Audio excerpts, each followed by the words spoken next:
Morning everyone, নতুন একটা blog নিয়ে চলে এসেছি। আশা করি আপনারা সবাই ভালো আছেন, আমরাও ভালো আছি। অনেক দিন পরে আবার একটা ব্লগ নিয়ে এসেছি। আমরা যাচ্ছি এখন কাঁথি, আমার মামার বাড়ি। এখন বাজে 4:30। মা বাবাও বাড়ি থেকে আসছে আর আমরা এখন গাড়ি করে যাব। চলুন। আপনি দাদু দিদা চলে এসছে,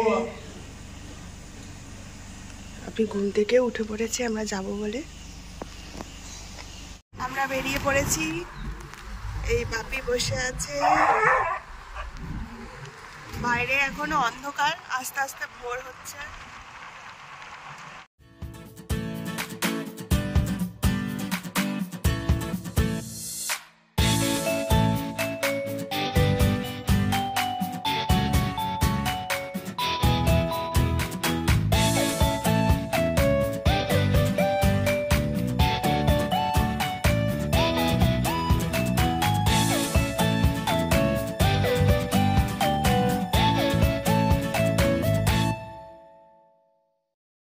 মামার বাড়িতে পৌঁছে গেছি।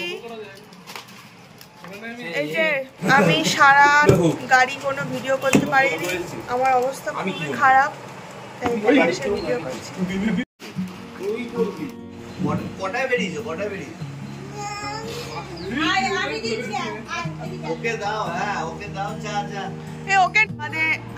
আমাদের সকালে টিফিন দিয়ে দিয়েছে, রুটি, 3 রকম মিষ্টি, পায়েস, আলুর তরকারি, কালকে দিদির জন্মদিনে কেক। বেরিয়েছিলাম বলে খুব কষ্ট হয়েছে, তাই এসে টিফিন করেই ঘুমিয়ে পড়েছিলাম। তারপরে স্নান টান করে এখন যাচ্ছি মাসির বাড়ি। সবাই রেডি হয়ে গেছে, চলুন। মাসির বাড়ি সবাই চলে এসেছি। এই যে খুলবে না, খুলবে না, কি অবস্থা।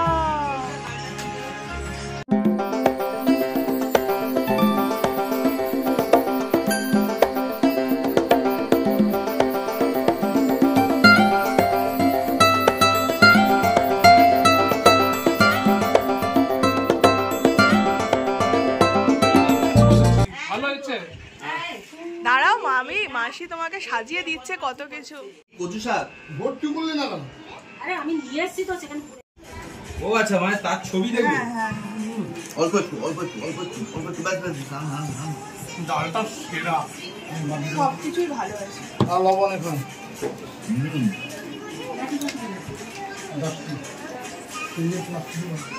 এই ডালে না একটা লেবু লাগবে। অসময় মেনুতে ইলিশ মাছও আছে। খেতে দে, খেতে দে। কিচ্ছু একটা মানে না। আরে খেতে দে, তুমি খাবে? আবার চিকেন, এতগুলো মাছ, তারপরে আবার চিকেন। ভাই পরীক্ষা দিয়ে আসলো সবে, আর এদিকে বড় ভাই খেতে বসছে। আমাদের এই ছেলের জন্য একটা মেয়ে দরকার। কারুর যদি লাগে এরকম ছেলে, আমার কমেন্ট বক্সে অবশ্যই কমেন্ট জানাবেন। কিরে, রান্না বান্না সব ঠিক আছে?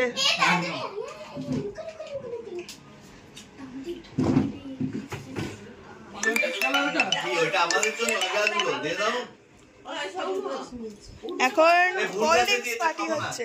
হ্যাঁ, এইটা তোমার, এইটা তোমার।